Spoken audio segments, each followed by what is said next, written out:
தேவமாதாவின் வணக்க மாதம் மே மாதம் 23ஆம் தேதிக்கான சிந்தனை.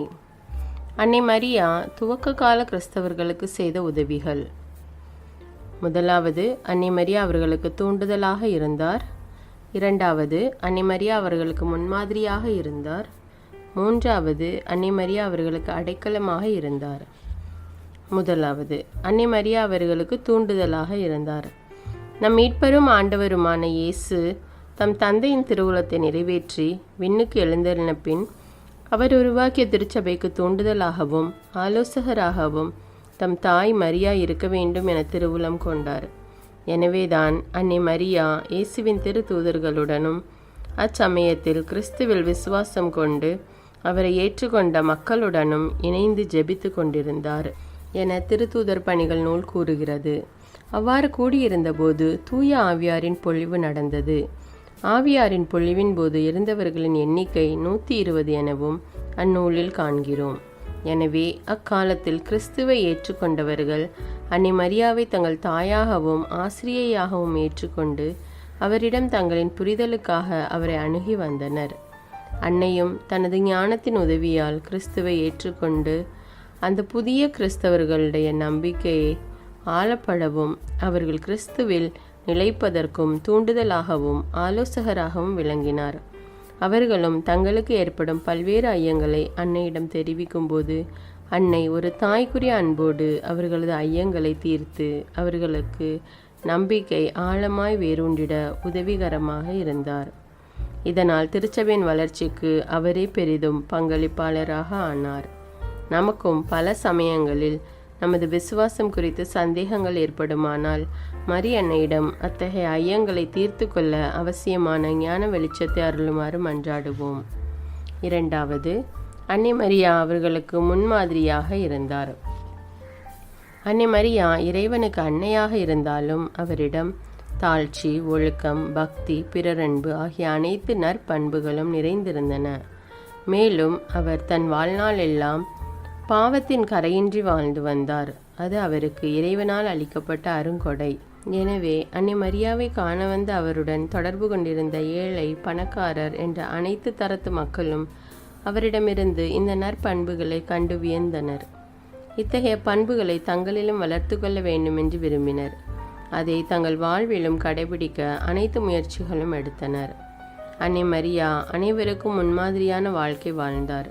எனவே நாமும் அன்னையின் நற்பண்புகளை குறித்து ஆழமாய் சிந்தித்து நமது வாழ்விலும் அன்னை மரியாவை போல தாழ்ச்சி, ஒழுக்கம், இறைபக்தி, பிறரன்பு ஆகியவற்றை கடைபிடித்து வாழ முயற்சி செய்வோம்.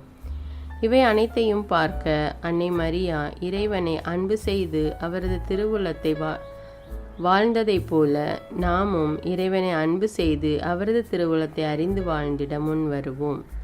அன்னை மரியாவை போல அனைத்து கடமைகளையும் நேர்மையாக செய்து பிரமாணிக்கமுள்ளவர்களாய் வாழ்ந்திட அன்னையிடம் வரம் வேண்டுவோம். மூன்றாவது, அன்னை மரியா அவர்களுக்கு அடைக்கலமாக இருந்தார். திருச்சபை வரலாற்றில் துவக்க காலத்தில் கிறிஸ்தவர்கள் தங்களது விசுவாசத்து நிமித்தம் பல்வேறு இன்னல்களுக்கு ஆளாயினர். திருச்சபையில் நிகழ்ந்த துன்பங்களின் போது மக்கள் அன்னையின் அடைக்கலத்தை தேடி வந்துள்ளனர். அன்னை மரியா மக்கள் மீது மிகுந்த அன்பு கொண்டவராக விளங்கியதால் மக்கள் அவரை அணுகுவது இலகுவாக இருந்தது.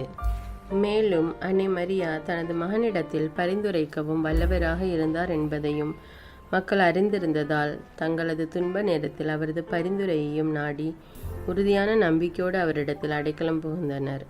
கிறிஸ்தவர்களாகிய நாமும் அன்னை மரியாவின் மீது தளராத நம்பிக்கை கொண்டு வாழ்வோம். நாம் மேற்கொள்ளும் அனைத்து உலகியல் முயற்சிகளிலும் நமக்கு ஆதரவாகவும் அடைக்கலமாகவும் இருந்து அவற்றை செவ்வனே செய்து முடிக்க அன்னை மரியாவின் துணையை வேண்டுவோம். மேலும் ஆன்மாவுக்கு அடுத்தவற்றிலும் நமக்கு இடையூறுகள் ஏற்பட்டிருந்தாலும் நாம் அன்னையின் துணை வேண்டி நமக்கு தேவையான ஞானத்தினை கேட்டு மன்றாடுவோம். நமது மன்றாட்டுக்களுக்கு கடவுள் நிச்சயம் இறங்குவார் என்பது நிச்சயம். நாம் கேட்கும் மன்றாட்டுக்கள் ஒருவேளை கிடைக்காமல் இருக்கலாம். அதன் காரணம் நாம் ஆழமான விசுவாசத்துடன் கேட்காமல் இருந்திருப்போம், அல்லது நாம் கேட்ட மன்றாட்டுக்கள் இறைவனின் திருவுளத்திற்கு மாறானதாக இருந்திருக்கலாம். நாம் விடாமுயற்சியோடு நம்பிக்கையை விடாமல் ஜெபிக்கும்போது இறைவனின் திருவுளத்திற்கேற்ப நாம் கேட்டதற்கும் மேலான விதமாக நன்மைகளை நமக்கு கொடுக்கப்படும் என்பது உண்மை. 23ஆம் நாளில் ஜெபிக்க வேண்டிய ஜெபம். ஓ தூய கன்னிமரியே, எங்கள் தஞ்சமே, நான் இறைவனுக்கு விரோதமாக பல்வேறு பாவங்களை கட்டிக்கொண்டு அவரை விட்டு விலகி போனேன். ஆயினும் நீர் என் பாவக்கட்டுகளை அறுத்தெறிந்து எங்களை இறை அன்பிற்கு தகுதியுள்ளவர்களாக்கினீர். ஆயினும் நாங்கள் மீண்டும் மீண்டும் பாவ சோதனைகளுக்கு உட்படுத்தப்படுவதால் அதற்கு அடிமையாகி விடுவோமோ என்று மிகவும் பயப்படுகிறோம். மிகவும் பரிசுத்த கன்னிமரியே, எங்களுக்கு ஆதரவாகவும் தஞ்சமாகவும் இருந்தருளும். உமது உதவியுடன் எங்களுக்கு வரும் அனைத்து பாவ சோதனைகளையும் வென்று விடுவோம் என்பதில் ஐயம் ஏதுமில்லை. ஆயினும் எங்களுக்கு ஏற்படக்கூடிய கடினமான பாவ சோதனைகளின் போதும், குறிப்பாக எங்கள் மரண வேளையிலும் ஏற்படக்கூடிய சோதனைகளிலும் உம்மை மறந்து உமது அடைக்கலத்தை தேடாமல் இருந்து விடுவேனோ என பயப்படுகிறேன். அன்னையே, நாங்கள் எப்போதும் உமது அடைக்கலத்தை நாடும் பொருட்டு எங்களுக்கு விசேஷமான உதவி அளித்தருளும். எங்களது மரண வேளையில் திருக்குமாரன் இயேசு கிறிஸ்துவின் திருப்பெயரையும் உமது இன்பமான பெயரையும் பக்தியோடு சொல்லி நல்ல மரணத்தை அடைய எங்களுக்கு அருள் புரிவீராக. ஆமேன். இத்தினத்தில் அடிக்கடி ஜெபிக்க வேண்டிய ஜெபம். கன்னியர்கள் உத்தம கன்னிகையே, நான் என் பாவங்களை வெறுத்து எப்போதும் உம்மையே நாடி வாழ்ந்திட வரமருளும். இத்தினத்தில் செய்ய வேண்டிய நற்செயல். யாராவது ஒரு ஏழைக்கு உணவு அளித்தல். அன்னை மரியாவின் பரிந்துரையால் பெற்றுக்கொண்ட நிகழ்வு. புதுமை. புனித சிலுவை யோவான் என்பவர் சிறு வயதிலிருந்தே அன்னை மரியாவிடம் மிகுந்த பக்தி கொண்டவர். பல முறைகள் அவருக்கு தேவையான நன்மைகள் அவரிடம் வேண்டி பெற்று கொண்டிருக்கிறார்.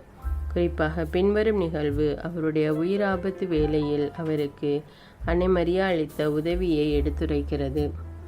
அவருக்கு 13 வயது நடந்தபோது அவர் பிணியாளருக்கு பணி செய்ய ஒரு இடத்திற்கு சென்றார்.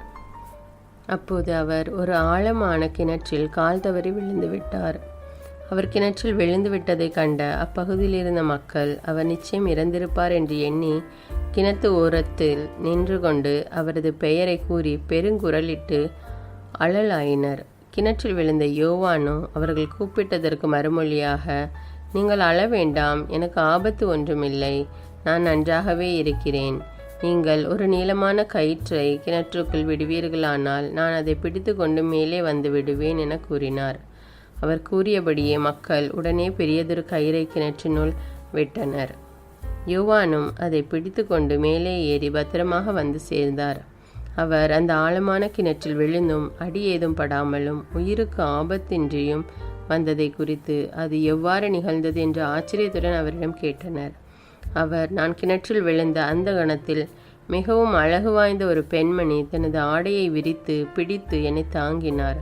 மேலும் நான் தண்ணீரில் அமிழ்ந்திடா வண்ணம் நீங்கள் கயிறை போடும் வரை அவர் தன் கரங்களால் என்னை பற்றி பிடித்து கொண்டிருந்தார் என தனக்கு நேர்ந்தவற்றை விவரித்தார்.